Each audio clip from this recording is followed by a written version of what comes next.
Hello and welcome. This is Nick's Nerd News, live from sunny San Diego, California. And now we go to your host, Nick.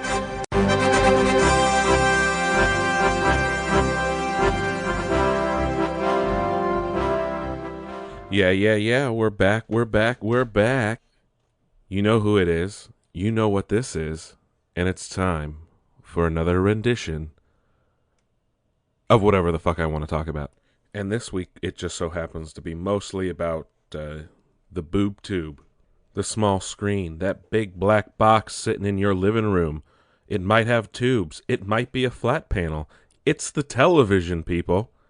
And that's what we're talking about. Let's kind of start with the Arrowverse. Our friends over at the CW produce a mighty collection of DC-themed TV shows.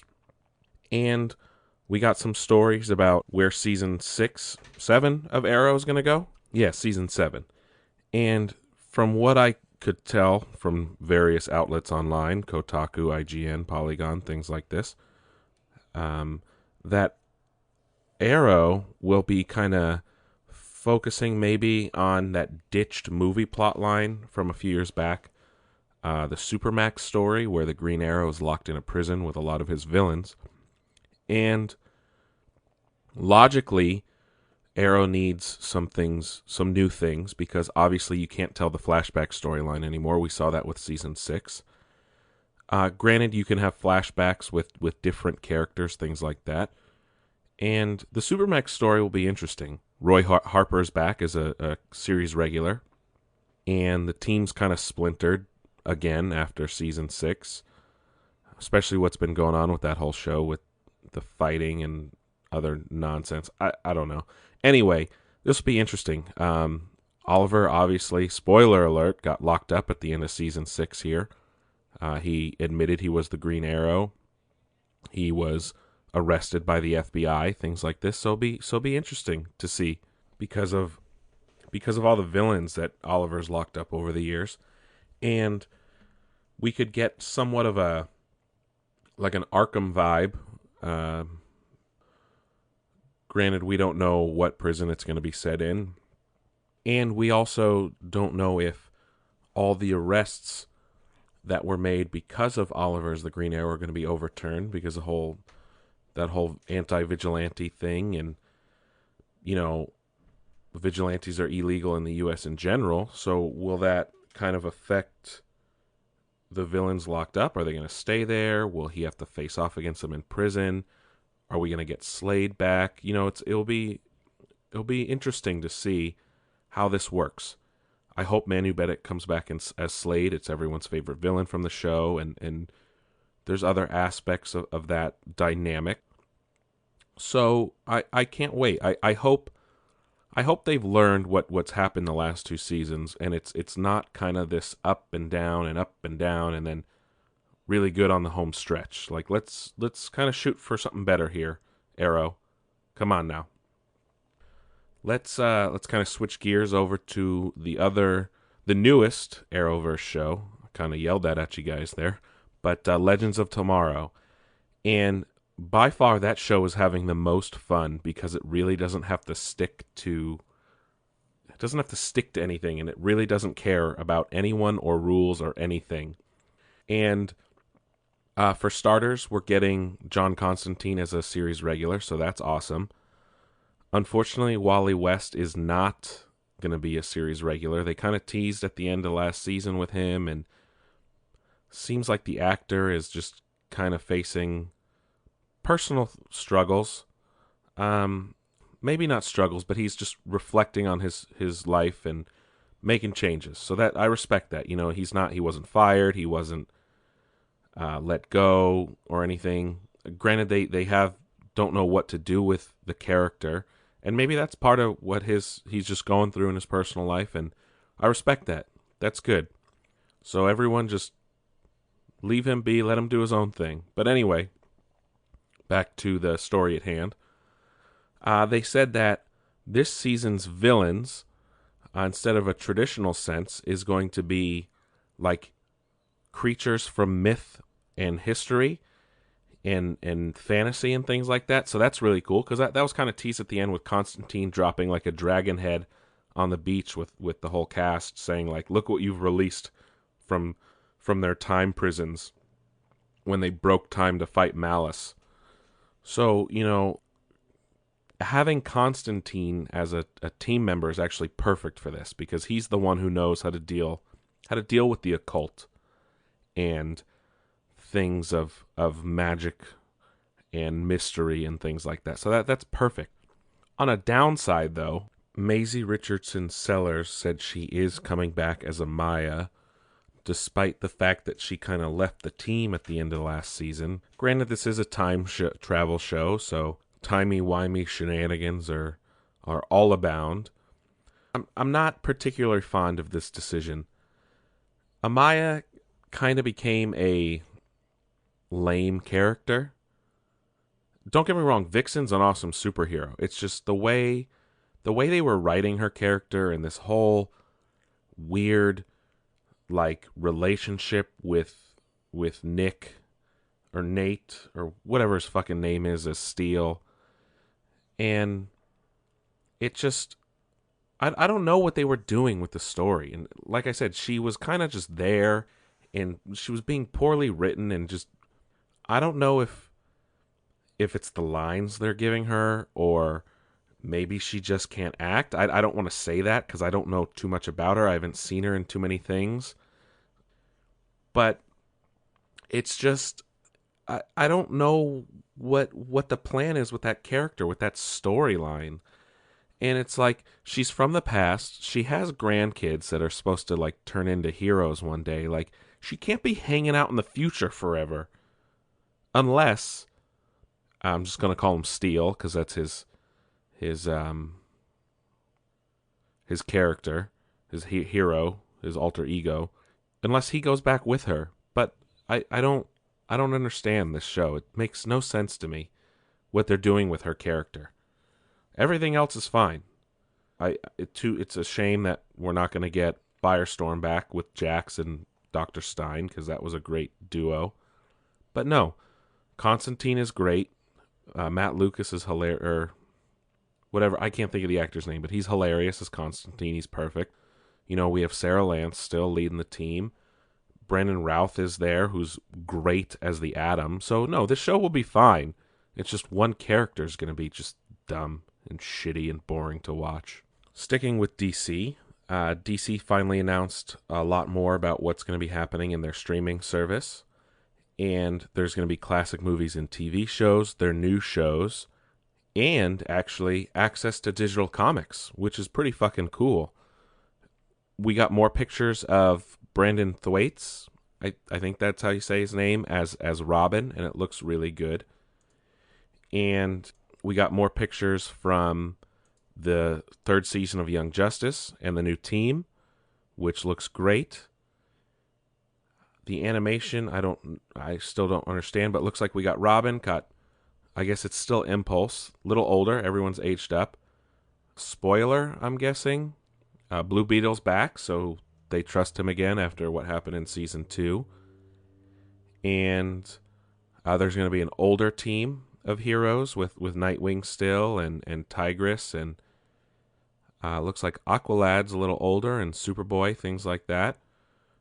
But no, and granted, Swamp Thing is still happening, Doom Patrol's still happening, and the Harley Quinn show, we don't have premieres yet for those. The service is supposed to launch later this year. We'll also have access to Batman, the 89 Batman, but also Wonder Woman 77, Batman the animated series in HD for the first time, all the Christopher Nolan movies if that's your thing, also old 40s era Superman serials. So that's actually really cool, because it's hard to find some of that stuff nowadays. But some things are up in the air. No word on Superman the animated series or Justice League Unlimited, which are some of people's most favorite DC cartoons of all time. So, granted, Batman the animated series in HD is a perfect thing, so that I'm fine with that. Maybe they'll put Batman Mask of the Phantasm as well, which is one of the greatest Batman movies of all time. But again, we don't know what's going on with Justice League. Apparently, some of the newer DC movies are going to be on there as well, so that's cool. The original Teen Titans, I'm pretty sure. I think I read that somewhere as well. The thing that's up in the air right now is, as well as some of the Justice League questions, the new DCE movies won't be on there either, but the comics. It's not going to be unlimited like I think Marvel has and some other things, but it's going to be a curated list. I cannot talk today. That's been happening a lot lately. It's going to be a curated list that changes from time to time, so it won't be all digital access all the time.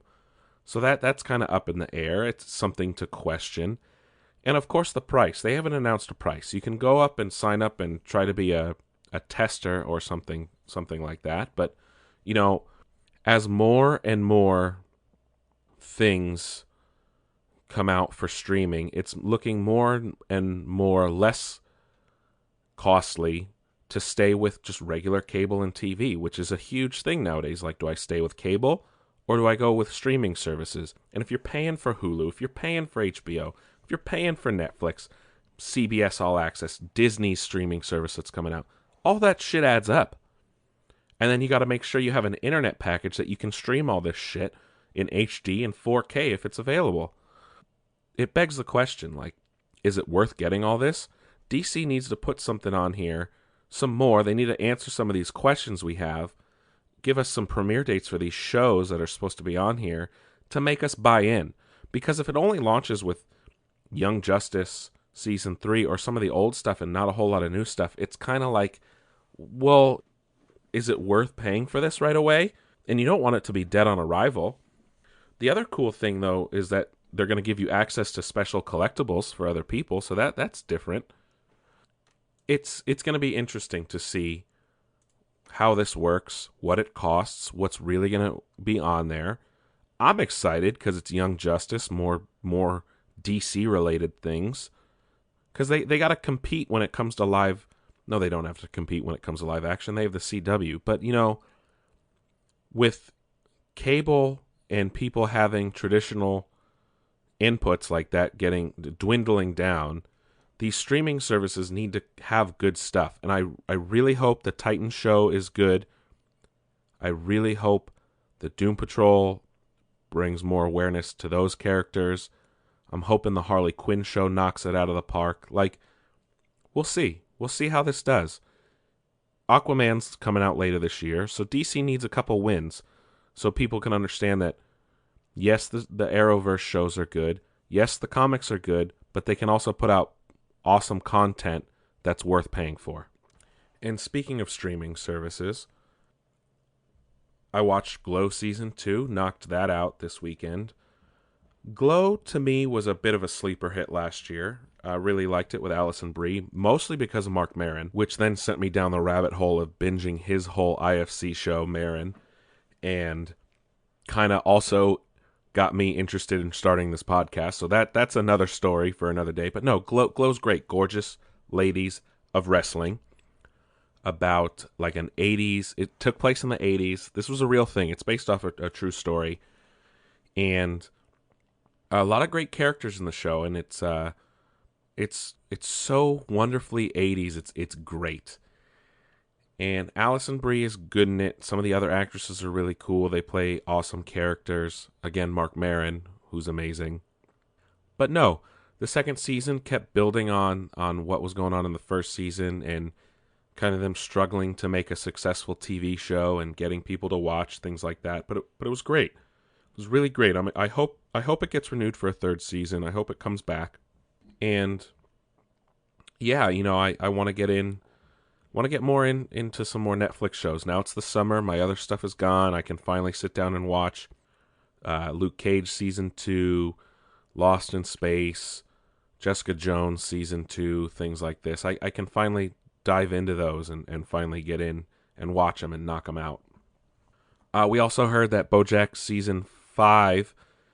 Horseman Season 5 is coming in the fall. This is one of the greatest adult cartoons I've seen in a long time. Now, when I say adult, I don't mean sexual or things like that. I mean for mature audiences. Mature audiences. It's a dark comedy. It talks about and deals with serious issues, serious things. And Will Arnett is just probably the best person to voice Bojack. Granted, people always say this, I can't see anyone else voicing the character. But no. They become the character. Sometimes they're written for that actor in mind. And it's a shame that, we also don't get Netflix's other dark comedy with Will Arnett. I don't know what's going on with that. Flaked, that's another great show. But BoJack's coming back, and this is a great show. I really urge you. Speaking of Alison Brie as well, she's also in BoJack Horseman. This is an awesome show. There's an episode in the 3rd season where it's completely underwater, and almost no words are said the entire episode. Like, that's a powerful show that you can have a cartoon where not a single word is said and still convey an amazing message and powerful story. Like, movies and real TV shows have trouble doing that. And a fucking cartoon on Netflix about a anthropomorphic horse, that's the word, horse, living in a society with other anthropomorphic animals, underwater, with a bubble on. Like, how fucking cool is that? And it was all to promote a movie he did. Like, this show is so good. I want more people to watch it. If you haven't. You really need to. And, yeah, it's different. Takes some getting into. You need to give it more than like an episode or two. But it is a smart show, and it deals with serious shit by being a comedy at the same time. That's hence a dark comedy. Okay, because it deals with real shit. But no, you need to check it out. Okay? BoJack Horseman on Netflix. Go fucking watch it. I'm telling you right now, it's a Nick's pick. Yeah, I'm going to call it that. I'm going to call it Nick's pick. I'll probably forget about what I call this next week. Just say something else. But no, that's my pick this week. Nick's pick. BoJack Horseman. Check it out. We also had some more rumors in regards to the Next Generation sequel with Patrick Stewart. Apparently there's been a verbal agreement with Patrick Stewart and CBS regarding coming back as Captain Jean-Luc Picard. So that's a good sign. Hopefully it's not just a rumor and it's real. And I really hope this ends up being on CBS proper and not CBS All Access, because that would be a humongous waste of Sir Patrick Stewart's talent. And it would be a humongous waste of Star Trek fans everywhere, because we want to watch this on something we don't have to pay extra for. And if CBS was smart, just putting Patrick Stewart's name on it, you got butts in seats watching it anyway. Yeah, they could also use that argument for CBS All Access and a streaming service, but nah, fuck that. They'll get more revenue and ad money if they put it on TV with Patrick Stewart. And, I don't know, The Next Generation Continues, or just come up with a cool name. I don't know. The Next Generation Future. The Future Next Generation. I'm going to stop, because I'm just going to go down a rabbit hole, and we're going to go nowhere. We also had final confirmation. It's odd that this came after E3. Then again, E3 was all about games. But the Halo TV show is still happening and will either premiere next year or at least start filming next year. So, this has me excited. It's going to be on Showtime. So it's a premium network. And they said it's going to be about stuff that you haven't seen before. It will be about the conflict between humanity and the Covenant. So it's pre-Halo 3, or Halo 2 at least. So that will be good. My only concern is, budget-wise, how often are we going to see the Covenant? Because that's going to require CG or a lot of practical effects, at least, that need to look great. How often are we going to see the Covenant? And I mean all races, because it's It's easy to do grunts or jackals, things like that, because they're closer to human size. Same with the prophets. Granted, they'll need floating chairs that will need to be rendered or made up somehow. Elites and hunters and brutes are going to be the hardest. Couldn't think right there. I think I was trying to go for the drones, but who gives a shit about them? They've only been in like Halo 2 and Halo 3. It doesn't matter. And no, it'll be interesting how they do hunters, elites, and brutes, because these are large creatures, very, very tall creatures, races. They're very large. Elites are similar in size to Spartans, who are about 7 feet tall. Hunters are close to 10. And brutes, I think, are 8. And they're fucking enormous. They're like gorillas almost. So it's going to be interesting how often we see the Covenant. If this is going to be a show about a struggle between humanity and the Covenant. And then also, that also begs the question, how often are we going to see Spartans? And will we see the Master Chief? So, those are my main concerns. I know this will be a great show. It's got some good directors on. Rupert Wyatt, who did the first Planet of the Apes remake, is attached. Another showrunner, I can't think of his name right now. He's done other shows that have to deal with duality and things like that. So that will be good. Hopefully it won't just be mostly humans, and we'll get a two-sided story. We'll get a view from the Covenant side. We'll get a view from humanity's side. And will we get space battles? Will we go back to Reach? What about Harvest, the first conflict? Will Cortana or Dr. Halsey be involved in some capacity? And my only concern there is, if Dr. Halsey's not involved, if Cortana is, will we have Jennifer Hale back to voice her?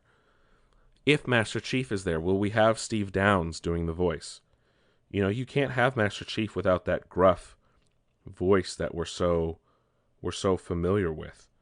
And that's my concern here. Excuse me, I said Jennifer Hale for Cortana. I meant Jen Taylor. But anyway, will they be able to pull this off in a way that also shows the grandeur and epic reality that the Halo universe spans?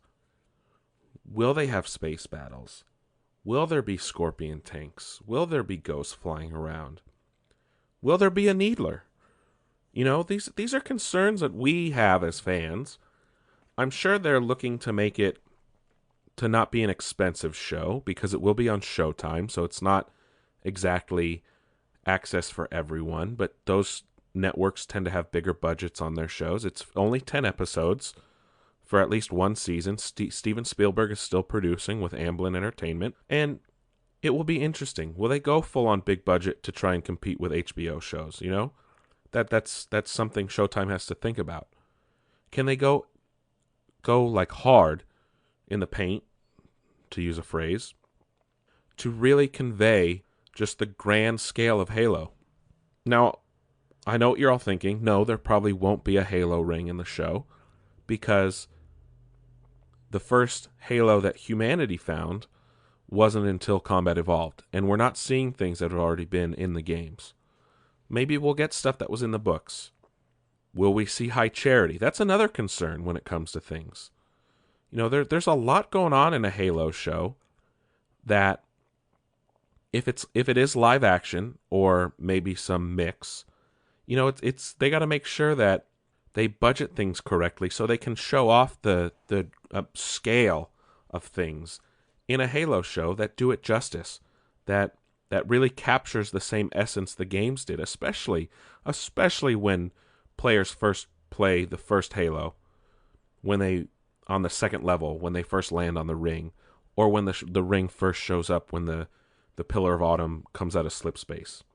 It will be very, very, very interesting to see how this show is handled. And with Spielberg producing, I'm not concerned. I have a tad bit of concern, but not very many. So we'll see how this goes. We have like a year at least before it premieres, if anything. It's probably going to be a fall 19 show, or spring or winter spring 20, meaning January, February, things like that. So we'll see. We'll see. In other premium channel news, we've had more casting news come out of HBO's Watchmen adaptation / sequel from Damon Lindelof, and some great casting, actually. 3 people that I care about a lot, or actors I really like, have been cast. Jeremy Irons. So I wonder if he's playing a villain or a good guy. That's awesome. Also, Yahya Abdul-Mateen II. I think that's how you say his name. I'm not entirely sure. But here's the thing. Jeremy Irons and Yahya are both in the DCEU, the movies. Jeremy Irons plays Alfred for Batman, and Yahya is playing Black Manta in the Aquaman movie. So, granted, this Watchmen is taking place in a separate universe, so that's they're staying in the family, so that's good. This also gets me more excited for this Watchmen show. At least it's a sequel, and it's not really another adaptation of the graphic novel, because, in my opinion, the Zack Snyder movie is almost panel for panel like a perfect compared to the graphic novel.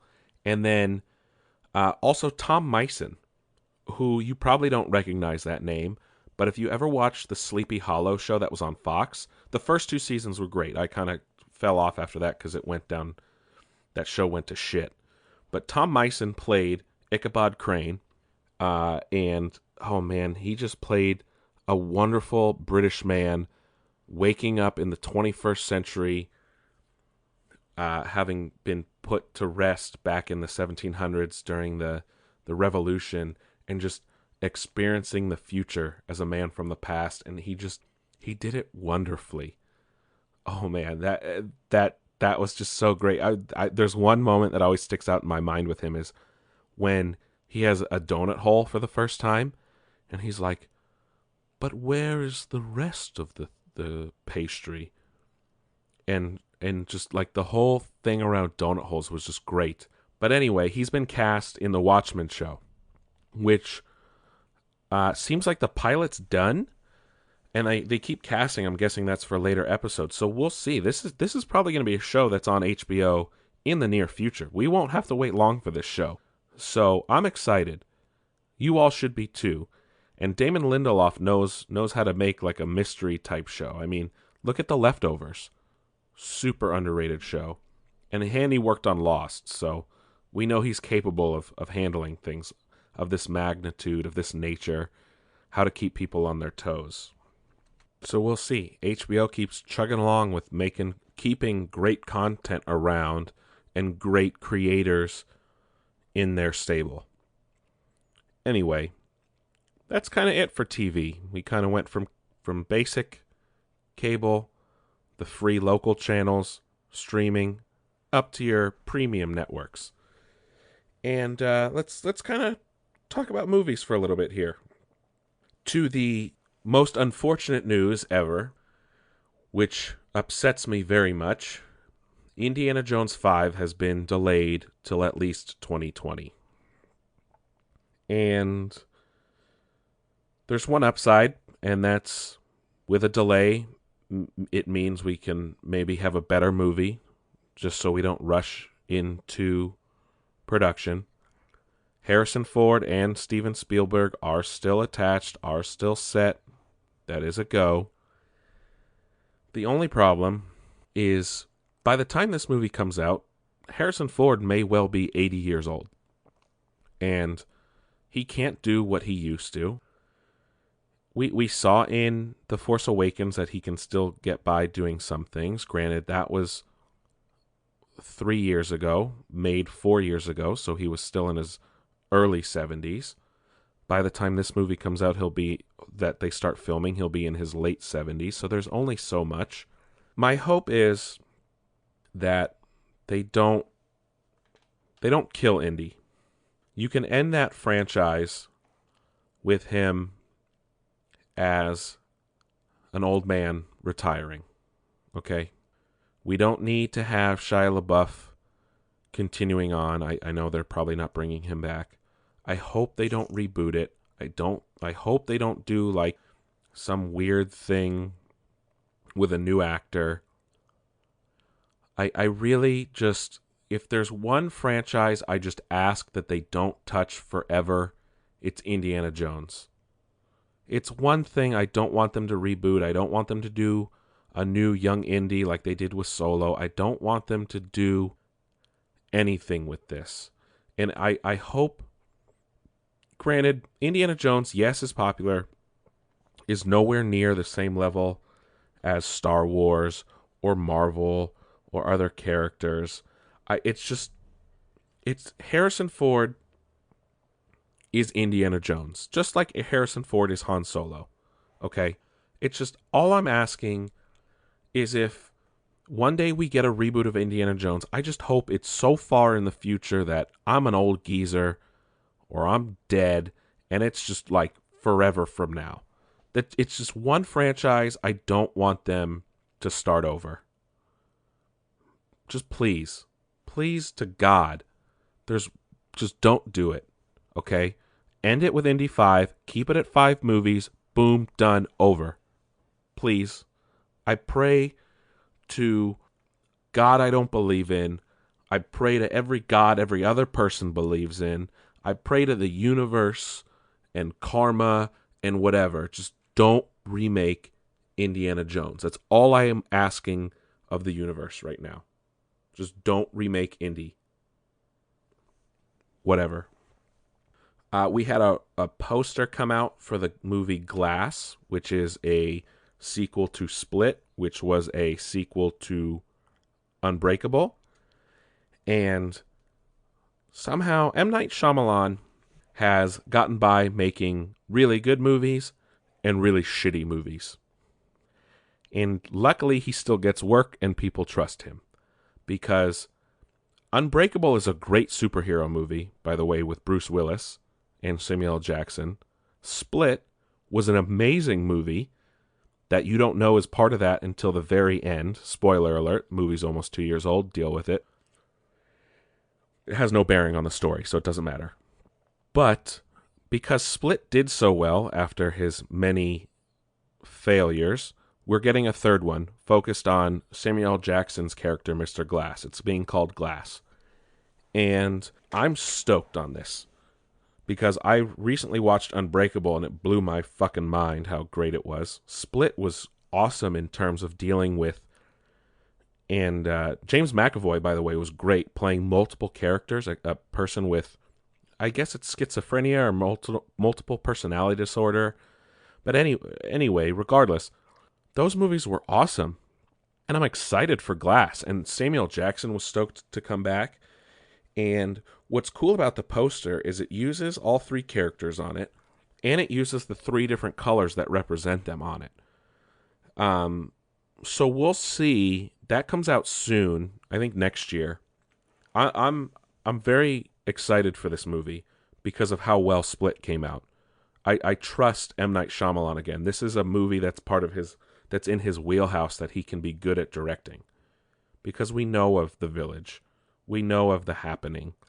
We know of The Last Airbender, okay? Maybe he should stick to stuff he's had success with. And that's what we're getting with Glass.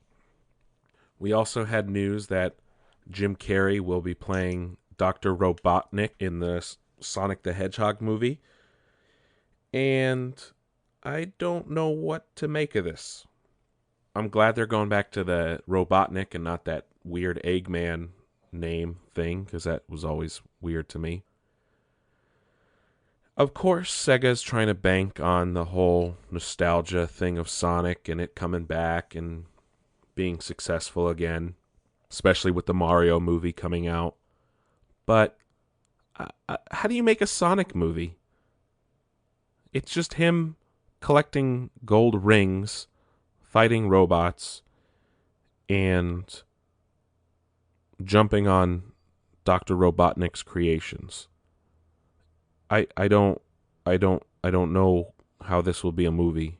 Obviously, you can't do the ring thing unless they find some contrived way to work it in. I think James Marsden is in it as well in the movie, but it's obviously I think they said live action with CGI, so like Scooby-Doo, things like that. Obviously, Sonic's going to be CGI, but how will they have Jim Carrey as Robotnik? Are they going to put that weird fat suit on him where he's just like a giant ball with really long legs? Is Robotnik going to be CGI as well with Carrey doing the voice? I don't know. I don't care for this movie, I guess. Like a Mario movie has a lot of potential. I don't know about a Sonic movie. It's not the same. It's not the same. And Mario has to make up for the disaster that was the Super Mario Brothers movie from the 90s. So Sonic doesn't. This could put a bad taste in everyone's mouths when it comes to that. But I don't know.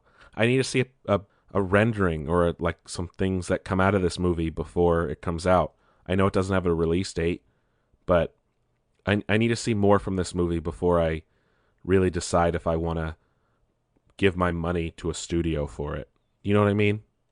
Everyone has trepidations about different things, and the Sonic movie is mine right now. On to real news. The European Union just passed some laws regarding copyright and media rights and things like this, and it could lead to a ban on memes. Like, this is some fucked up shit.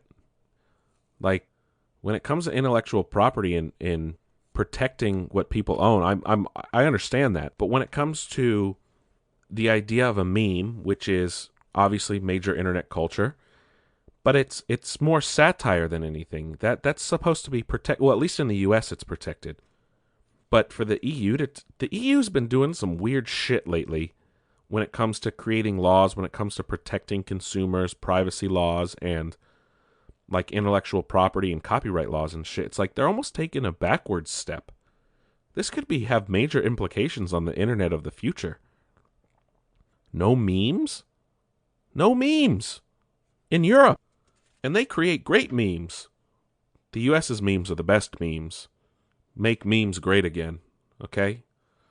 Whatever. That's just a little offshoot for internet culture for today's episode. On the other hand, there's rumors that Google is making a console, a streaming console, try and compete with the big boys. Stay in your wheelhouse, Google. Apple was trying that too, and look, it never came out. Oh wait, they gave a controller that works with Apple TV. Does anyone fucking use it? Probably not. Oh yeah, there's a controller for Amazon TV. Does anyone use it? No. The Wii failed. Steam machines, kind of dying on the vine there. Not doing a whole lot. The Steam controller, bye-bye. Like, nuh-uh, Google. Yeah, I know you have the money. Yeah, you can buy up studios, shit like that. But go the Amazon route and just buy studios and put games out on the other consoles and PC. Okay? Streaming is not yet the future. I know Yves from Ubisoft thinks so, but no. It's still a ways off because people are getting reamed on internet bills lately, especially now that we don't have a free and open internet and net neutrality's gone. And if people want to stream games, especially if you want to put out quality games that will be 60 FPS or 4K and shit, people don't have the internet for that yet. They can't afford that. Streaming is not the future yet. And if Google does this, it probably is for the future, but still, Leave the video game business to the three big boys. They can handle it. They've been doing it themselves, okay? Leave it to Xbox, PlayStation, and Nintendo. All right? They know what they're doing. Don't worry, we don't need a fourth one, because then you're just splitting the consumers.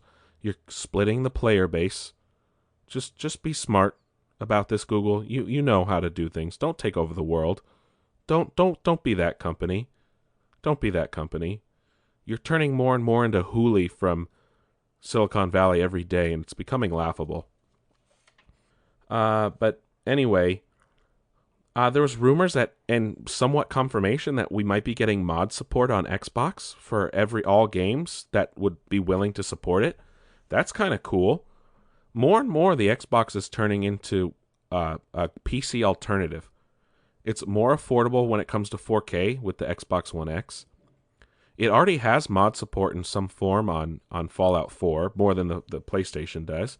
I think Skyrim as well. But this is an interesting take.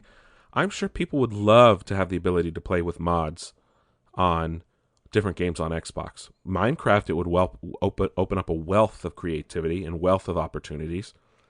Other games would like it. Look at GTA Online. There's a ton of mods online for that. So it'll be interesting if they're able to bring mods to a console, like full-fledged like this. I know there was job listings and things like that, so that'll be interesting. We'll keep an eye out for that. And then also, Windows Central's been reporting on this for quite a while. They were expecting it to be at E3, but there's supposed to be a new version of the Xbox One Elite controller coming, a version 2.0, I guess you could say. This is, the original Elite controller is probably the best $150 I've ever spent. And I would recommend that you buy one too if you play a lot on PC, if you play a lot of shooters, or if you play console. The Xbox One Elite controller is a somewhat modifiable controller. It's got the paddles on the back. You can adjust the trigger settings. It's got different joysticks you can swap out. And it's very much like a SCUF controller, which are usually double the price. But you're getting it for $150, made by Microsoft with their quality. And now we might get another one with more options and more added ability to adjust the triggers even more. Maybe tension control on the joysticks. This is amazing. And hopefully it will be $150 again. If it's a little more, it's probably going to be worth it anyway. But no, Microsoft made this as just like a one-off thing. Probably didn't plan to go into full production with it. But this shit flew off the shelves as soon as it was released. People were eating it up, man. And they kept making it. Because it's comparable to $200-$300 controllers that you can get for $150. And it does the same stuff. Like, that was amazing that they came out with that. I mean, I know Sony just launched their SCUF version that's official, essentially, but made by a third party. Same idea. But no, people want these controllers, especially competitive gamers. These controllers are a great addition because now people can get those. They're a little more affordable than going out and paying a shit ton, shipping as well. Now you can just go to your local store and pick one up. That was a great controller, especially for racing games and shooters. My KD went through the roof when I got that, because I could do the hairpin trigger, so I could get burst shots and pistol shots off faster. It's not cheating. Go fuck yourselves. It's not cheating. Other competitors use SCUF controllers, and you're getting those shots off way before you even realize it, okay? No, I'm stoked. And I'm sure we'll probably get an announcement at Gamescom next month, which is Europe's biggest gaming convention, which is their analog to E3. So we'll see. We'll see how that goes. But I'm excited. And, I've been playing more Jurassic World. I guess I'll give my final review here. Definitely an 8 out of 10. Because there isn't a steep learning curve, but there's definitely a learning curve. And it takes time and patience to make the game work. Just yesterday, I had been avoiding an island because I was kind of not making any money. I couldn't afford new dinosaurs. So I decided to go back. And when you demolish certain buildings, you get money back, actually. It puts money in your coffers. And I deleted some things, and I got some more money. I put some more stuff on the map. I got more people coming in, equals more money, more dinosaurs. And now I'm almost as successful on this island as I was on my first island.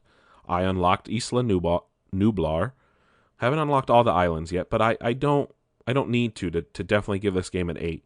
Because it's challenging, it's fun, and you get to fuck around with dinosaurs and put them in the same cage and watch them fight each other. That alone. that alone is real fun. And you get to drive the Jeeps around as the Rangers and do different shit. So even though I'm not done, I'm definitely giving this an 8 out of 10. There's nothing else that could sway me. Because I've played the game probably for 10 hours now, and I've gotten a good idea of what's going on. I know the other islands are going to be harder with different things, but no, it's a fun game. It takes patience. There's a bit of a learning curve, but like I said, it is fun. There's a lot to do. There's a lot to do in these games. And once you unlock Isla Nublar, anything you've gotten access to on the other islands, you have full access to there. And it's full sandbox with no budget, so you can just do whatever the fuck you want, essentially.